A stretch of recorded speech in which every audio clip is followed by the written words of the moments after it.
News can confirm that Ecowas has resolved to summon intelligence chiefs in the sub-region to Accra to discuss plans to subdue Boko Haram threat in Nigeria, as more than 200 kidnapped girls remain missing 1 month after they were kidnapped. Now, there have been concerns that Ghana's posturing and the ECOWAS position on this could bring various threats to the sub-region. Today, the president met with his Nigerian counterpart, Goodluck Jonathan, to discuss the issues of Boko Haram's threat to Nigeria and the rest of Africa. And so I have with me security, international news and security analyst, Irbad Ibrahim.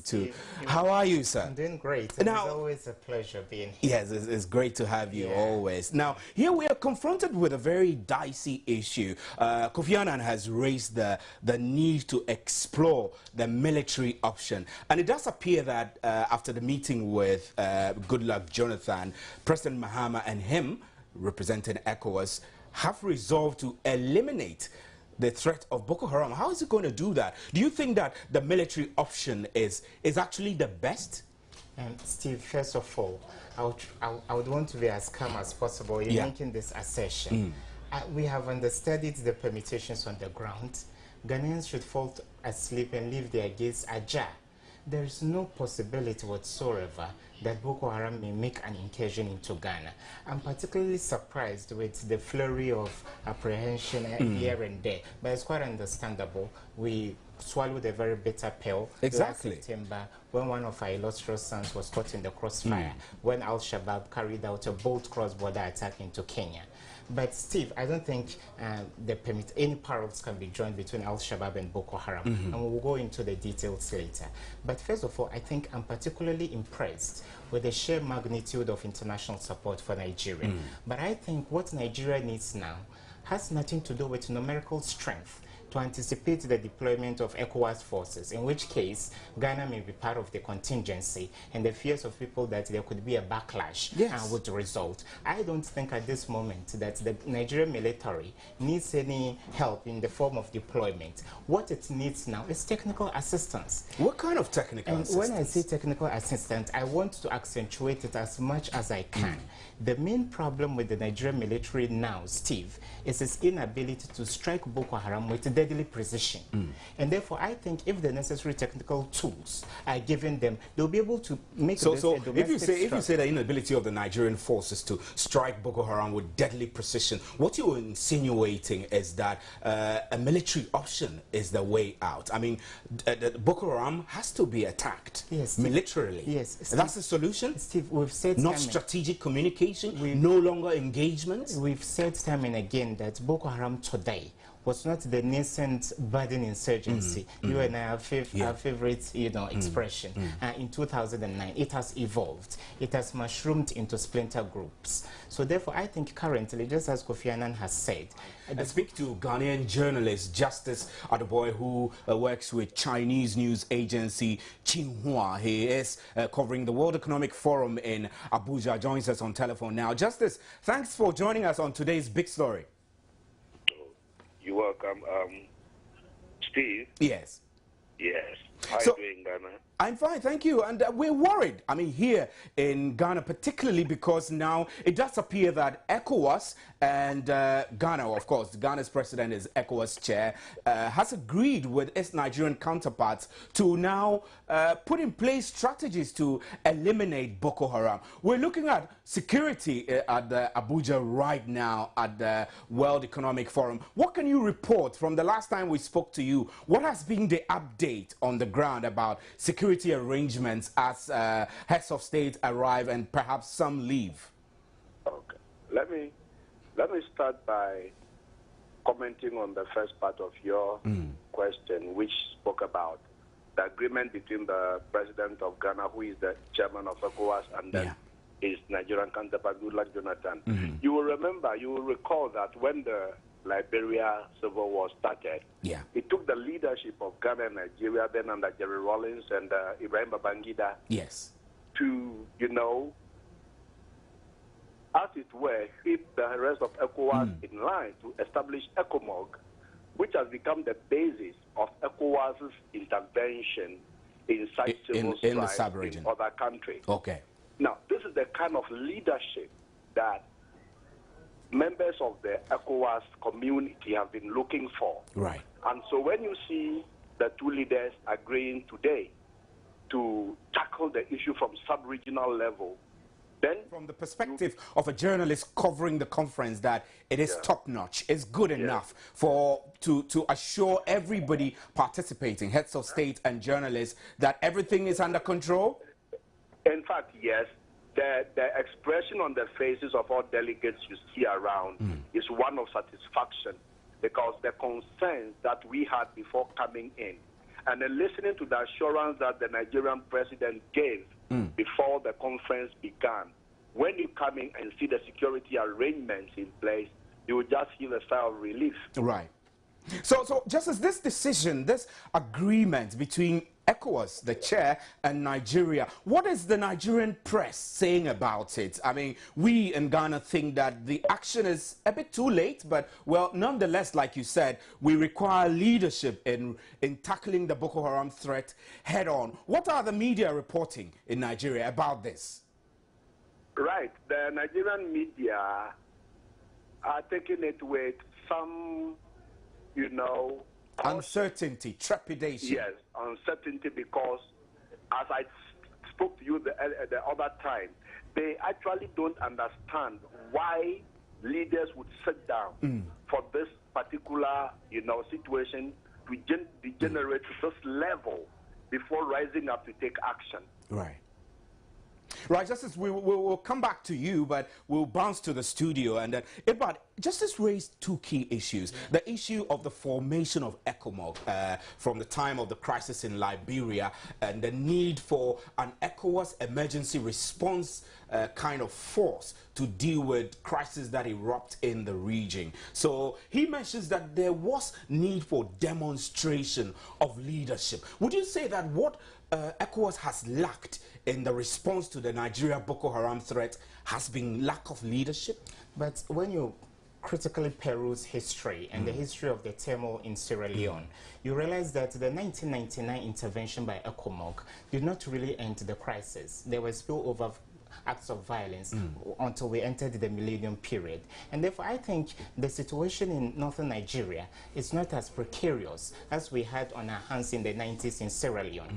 These are a ragtag army of people who are ill-trained, but have the capability to wield weapons. The region is awash with weapons. That is why these people have got their hands on these weapons. That is why I still stick to my guns that, Steve, having ECOWAS boots on the ground, Burkinabe soldiers, Ghanaian soldiers, Togolese soldiers, won't solve the problem. We've not really gotten there. Look, I've said time and again, I mean, Boko Haram is grade B. Let me just come in. I mean, you've raised key consistent issues about the fact that Ghanaians should not be too worried, because your indications on the ground is that there's no likelihood for a rippling effect of the Boko Haram issues to spring up here in Ghana. And then here also you're saying that military option is too early. Military option is an option, and I think that is the best we can have. But it's too early, that's what you think? It is the magnitude, scope, and scale of that military engagement that I'm talking about. What does Nigeria lack? The Nigerian military has the largest population on the continent, and therefore what they need now is technical assistance. Earlier, I was explaining to you that the activities of jihadis across the world fit into a certain pattern. And if you isolate these different patterns and you tackle them technically, the wings of Boko Haram will be clipped. For example, in the past few months, Boko Haram has gained prominence in the international media because they're able to carry out attacks and they killed some 100 people here, 200 people over there. This is an Afghan Taliban model that is about lurking around close to a military base or close to a far-flung village like Chibok. And exactly why we are worried. What the military needs now is not Ghanaian soldiers in the northern part of the country. The Americans and the Brits, who have sophisticated intelligence gathering equipment, should help them with surveillance. Okay. So if they're able to track the movement of these militants, leave the Nigerian forces to tackle them. So intelligence is key. Intelligence gathering, because I think if we go headlong into this crisis, and mind you, the ECOWAS does not have enough in its purse to sustain the momentum of an incursion into another country. And therefore, we should consider all these calculations. fortify the defenses of the Nigerian military, give them the needed security tools, and they will be able to deal with Boko Haram. So the agreement of ECOWAS is flawed? I think the agreement, let's go beyond reproach. And this is not political rhetoric, and certainly the ethos of diplomacy dictates that if you are chair of ECOWAS, you should show solidarity with any country that is suffering from the scourge of terrorism. But I think Dramani Mahama and Goodluck Jonathan's discourse about tackling Boko Haram head-on does not necessarily interpret into taking sprinkles of ECOWAS soldiers from Togo, Ghana, La Cote d'Ivoire, or anything, and splashing them into Nigeria. Now what we need to do is there should be cohesion and coordination amongst the intelligence agencies in the sub-region, so that those of us who are safe in our skins currently, even though it could be temporary, we should be able to tighten the noose around our frontiers so that these people do not spill over into our jurisdiction. But I still insist that with the needed tools, the Nigerian military will be able to deal with Boko Haram. And for the fact that Boko Haram has carried out this watershed attack against innocent high school students, I think they've brought onto themselves an unwarranted international attention, and I believe so well that the beginning of the end of Boko Haram has just started. Right, the beginning of the end of Boko Haram. I wish so. Just calm well, down. On the other telephone line, we have David Agbe, who is executive director of the Ghana Institute of Governance and Security. David, it's great to have you on the show. We're always happy to be speaking to you. Oh, thank you so much, Steve. So now, and my regards to Irbad, yes, that's right. So the latest we have on this is that ECOWAS is to summon intelligence chiefs in the sub-region to Accra to kind of discuss plans of subduing Boko Haram. We've been discussing. Irbad here thinks that the military option is an option, but it's a bit too early for us, ECOWAS as a body, to be sending military troops to Nigeria for that purpose. Now, from the governance perspective, there's a key issue. I mean, there is this dufiasm kind of thing, mind your own business. Should Ghana be adopting a mind your own business approach in this? Not at all. Not at all. Let me, and I must repeat, not at all. In a sense that, are we our brother's keeper? If we are really our brother's keeper, this matter could have been, been resolved long ago. And we think that our leaders have never been proactive, and that has necessitated this action. And if the United States, President Obama has not sent all these troops to Nigeria, our leaders would have been sitting aloof. And so our leaders need to be proactive in terms of handling some of these things. Security matters, we don't joke with security matters and human rights, issues at all. We've been waiting and procrastinating. Our leaders have been over-diplomatic in terms of handling some of these pertinent security matters. I mean, why 300, people and over 1,005 people have been murdered by these Boko Haram people, and we are sitting aloof. Our leaders are not showing a sense of agency in terms of handling this matter. And so, if we are really our brother's keeper, this matter could have been dealt with long ago. And ECOWAS, leaders, all these countries need to wake up. Our leaders have been sleeping too much, and they need to wake up and be proactive for the citizens to respect them, that we have actually voted for them to act on our behalf. And so, see, it is a very critical matter that our leaders are playing with.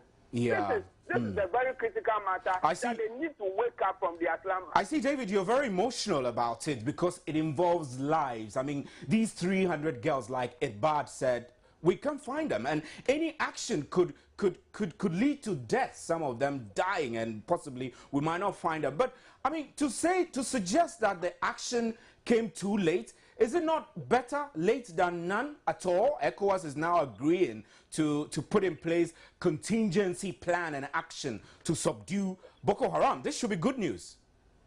Precisely. I mean, like you put it, better late than never. But then our leaders need to be proactive.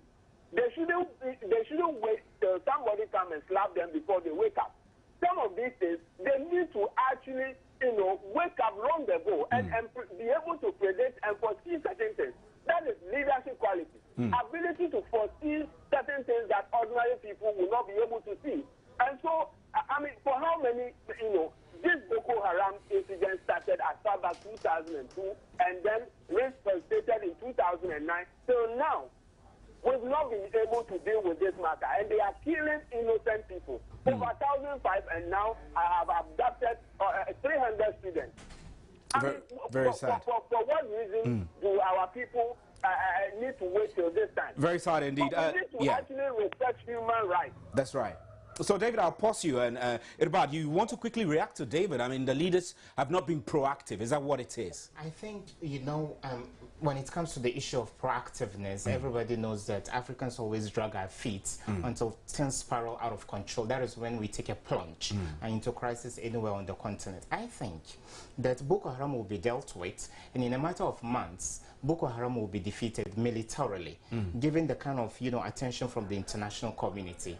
But I think moving forward, because Boko Haram could replicate in other forms on the continent. I mean, it's just the ideological influence that they carry. They could possibly take advantage of innocent Muslims, young Muslims who don't have jobs, and ideologically pollute them to carry forth their agenda without necessarily calling themselves Boko Haram. Yeah. You see, Al-Shabaab did not start as Al-Shabaab. They were part of a political system, the Union of Islamic Courts. So when they went underground, they rebranded and came as Al-Shabaab. So that is a valid concern.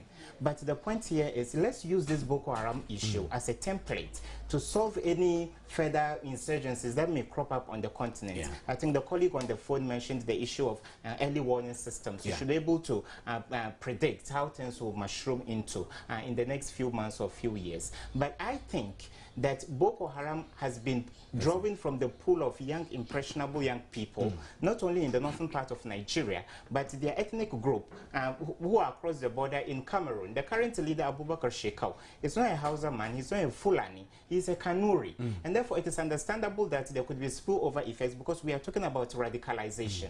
That is why I think, Steve, moving forward, let's not always use brute force to tackle the issue of indoctrination. From now, Ghana and all other countries in the sub-region with an appreciable number of Muslims should kickstart an intensive de-radicalization process, which will be championed by Muslims who are well versed in the Quran, to use the very scripture whose verses have been warped by these people to perpetrate such heinous acts, to make the youth understand and psych them against such This is very urgent, right? You would say that we must be doing this urgently if we're to address the problems. We should have even started it yesterday. Long ago, yes. Justice, you are there. Justice Aduboy is a journalist with Xinhua News Agency. So I need you now to digress a little bit. I mean, as a journalist, you're covering the World Economic Forum. The scope from which you are covering the issues and the scope from which other journalists are covering the issues. Would you say that this whole Boko Haram thing is clouding the focus of journalists on the core issue of the World Economic Forum on Africa, the need for development in addressing the key concerns of Africa and the role China is playing in all of these?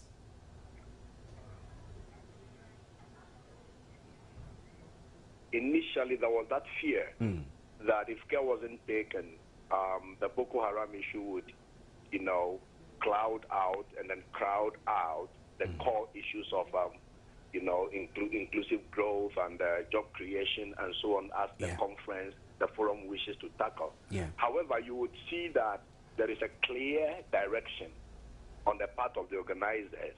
All the resource persons who are supposed to be speaking to the issues, yes, when they come, the issue of Boko Haram comes in their way of trying to sympathize, you know, with Nigeria to show the Africanness in us, you know. However, quickly they go back to the main issues on board. Even the president, Goodluck Jonathan himself, who addressed the plenary section today, you know, started by acknowledging the help his country has been promised by the international community, but quickly he went back because, you know, from their speeches, at the heart of this whole, you know, radicalization issue is the issue of lack of inclusive growth and lack of jobs. And so they bring the issue of Boko Haram back even into the theme of the theme of the forum, which is inclusive growth and job creation. Right. Now, I would quickly want to say something about what one of your panelists was saying. You know, the kind of feeling around here in Nigeria among journalists, among people you speak to, is that there is this lulling effect of our newfound democracy, which is actually creating the loophole for these militants to take advantage of. And they tell you that, you know, their security forces went to sleep. As soon as they came to the democratic era, they went to sleep as if everything was okay. Yeah. And so this is one of the issues that West African leaders will need to tackle. Yes, we have democracy. Right. We don't want military rule anymore. Right, Justice. But there is yeah, Justice, I'm grateful. I know that you have a lot to share with us, but we're very grateful. We're pressed with time, so we would like to finish with you, and thanks very much. And so, David Agbe, quickly, David Agbe, if you're there, I'll give you quickly a minute to just wrap us up. I know we're told that the president is back in Ghana. David Agbe, if you're there, can you hear me, sir? Yes, yeah, so we're told that the president is back in Ghana now. So he held that meeting with Goodluck Jonathan quickly, and he's back to Ghana. I need you to put this in context in a minute, so that we can now get a fair idea where this whole discussion on Boko Haram threat should be leading us to. I must say that African and for that matter, Ecowas must be more robust in terms of helping Nigeria to come out of this Boko Haram situation. More robust. Nobody should neglect himself out of this situation. Right. When it affects Nigeria, it will also affect Ghana. It will affect the sub-region. Right, David. So we all need to resolve and fight this Boko Haram issue. Great. David, we are grateful. So quickly, Irbad, he said resolve. We need resolve to deal with this. We all need to come together. That's the approach we should be adopting. Yeah, you can see that today I'm using low keywords because I want Ghanaians to keep their calm. You understand? We should demystify. Yeah, exactly. Because I wish to soothe people and placate them. Right. That there is no danger lurking in the background. No danger lurking in the background. Ghanaian Muslims. I'm a young man. Many suicide bombers cannot be radicalized? No. Many suicide bombers are my age. Yeah. Those who are being used as cannon fodder are people like me.